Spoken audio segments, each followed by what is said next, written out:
जिंदगी किसी को किस मोड़ तक ला सकती है। एक दिन कविता अपने पति से कहती है, कौन है ये बच्ची, बताते क्यों नहीं, क्यों लेकर आए हो इसे यहाँ? कविता, ये मेरी बच्ची है। माँ पापा मेरी शादी शिवानी से करने के लिए मान नहीं रहे थे, लेकिन मैं उससे बहुत प्यार करता था। अब वो इस दुनिया में नहीं है, लेकिन सन्निका की जिम्मेदारी मेरी है। इसे मैं अपने पास ही रखूंगा। कविता ये देखकर सुनकर सन्न रह जाती है। कैसी बात कर रहे हैं आप, लोग क्या कहेंगे, मैं कैसे इस बच्चे के साथ जीवन चलाऊंगी? देखिए, इसे देखकर मुझे टेंशन हो रही है। आप इसे ले जाइए यहाँ से, मेरी भी तो बेटी है, मैं उसका हक कैसे मार दूं? दिनेश कविता को किसी तरह समझा लेता है। देखो सन्निका, ये आज से तुम्हारी माँ है, इन्हें तुम्हें माँ कहना है। कविता को तो सन्निका को देखना भी गवारा नहीं है, फिर वो उसकी माँ कैसे बन पाती? और शायद दिनेश भी ये हकीकत जानता था। कुछ साल बाद देखिए, अब राधिका बड़ी हो गई है, उसके लिए किसी अच्छे घर का रिश्ता देखिए ना, शादी तो करवानी है ना। हाँ, लेकिन सन्निका उससे बड़ी है, पहले तो उसकी शादी तय करेंगे ना। जमाना जानता है कि वो एक नाजायज लड़की है, कोई उससे शादी क्यों करेगा? ऐसे भी आता है क्या उसे, जो कोई उसे अपने घर की बहू बनाएगा? तभी वहाँ सन्निका आ जाती है। पापा, मुझे स्कॉलरशिप मिल गई है, आगे का सारा खर्चा यूनिवर्सिटी वाले उठाएंगे। मैं कल ही वहाँ हॉस्टल में शिफ्ट हो रही हूँ। लो, सुना दिया ना फैसला। अरे अब क्यों शिफ्ट हो रही हो, पहले ही हो जाती शिफ्ट। दुनिया में यूं कालिक तो ना होती हमारी। क्या यार कविता, एक तो खुशी की बात है कि लड़की को कुछ आगे बढ़ने पढ़ने का मौका मिल रहा है, लेकिन नहीं, तुमको तो केवल ताना मारना ही आता है। जाकर देखो शिवानी क्या कर रही है। अरे हाँ, मैं शिवानी को दूध देना भूल गई, वो कैसे उठेगी? कविता को ये सुनकर गुस्सा आ जाता है। हाँ हाँ, अपनी किताबों से फुर्सत मिले तब ना। मेरी बेटी ना कुछ खाए ना कुछ पिए, यही तो चाहती हो तुम। सन्निका, जिसने कभी कविता से बात ही नहीं की थी, क्योंकि वो उसे हमेशा कोसती, वो वहां से बिना कुछ कहे निकल जाती है। खाना तो पूरा बन गया, अब जाकर आराम से पैकिंग करती हूँ, कल वक्त से निकल जाऊंगी। देखिए जी, वैसे तो ये लड़की मुझे एक आंख पसंद नहीं, अपने कमरे में पैकिंग कर रही है। अरे मुझसे तो कभी बात भी नहीं करती। आप साफ साफ बोल दीजिए उसे कि घर से जाएगी तो सारा काम कौन करेगा, उसकी माँ।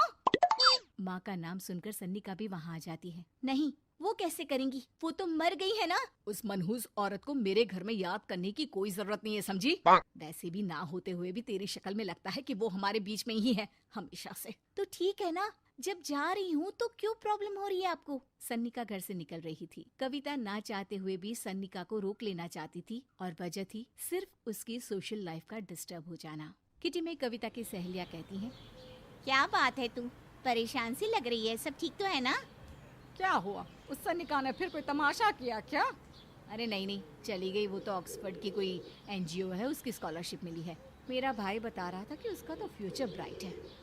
अरे चल ना, तुझे क्या, तेरा तो पीछा छूटा उससे। अरे कैसे क्या नहीं, घर का सारा काम करती थी।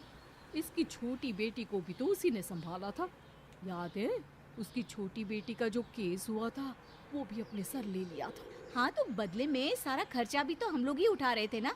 और पता है, वो मुझसे बात भी नहीं करती, जैसे पता नहीं मैं ही उसके माँ के मरने के लिए जिम्मेदार हूँ।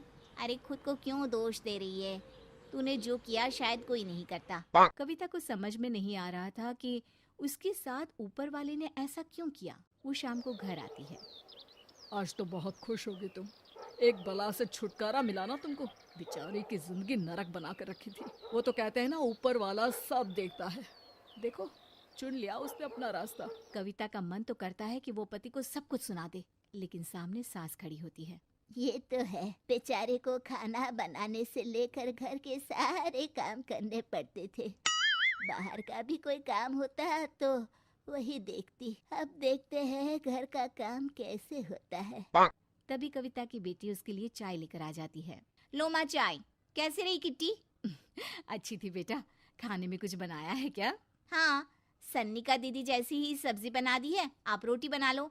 और हाँ, कल मैं चली जाऊंगी इलेक्ट्रिक बिल और राशन लाने के लिए। अच्छा अच्छा, पैसे मैं दे दूंगी। सन्नी का कार्ड दे गई है ना? हाँ माँ, एक कार्ड तो देकर गई है। अरे चोर नहीं थी वो, मेरे बेटे का ही खून है। पता नहीं कितना घमंड भरा है इसमें। अरे छोड़ो ना माँ, जिसको जो बनना था वो बन ही जाएगा। अच्छा माँ, कल चलना है उसके कॉलेज में, सभी पेरेंट्स को बुलाया गया है। अब कविता तो जाने से रही, तो हम ही साथ चलते हैं। हाँ बेटा, उस बिन माँ की बेटी का है ही कौन। अब क्या था, कविता का गुस्सा फूट पड़ता है। हाँ, आप लोगों के जैसे तो इंसान नहीं देखे मैंने। अरे मेरे सामने ही अपनी नाजायज बेटी को लाकर बिठा दिया। रोज मैं उसे देखती तो एहसास होता कि कैसे आपने मुझे इतना बड़ा धोखा दिया। जरा सोचिए तो, अगर ऐसा ही कुछ मैंने किया होता तो। अरे रहने दे, क्या नहीं किया तूने उसके बदले में। उस मासूम के साथ क्या क्या करती थी सब जानते हैं हम। अरे छोड़ो ना माँ, ये तो एक बात लेकर बैठ जाती है। चलो सोने चलते हैं। अगले दिन दिनेश और उसकी माँ सन्निका के कॉलेज में जाते हैं। कैसी हो बेटा? मेरा नाम रोशन करना।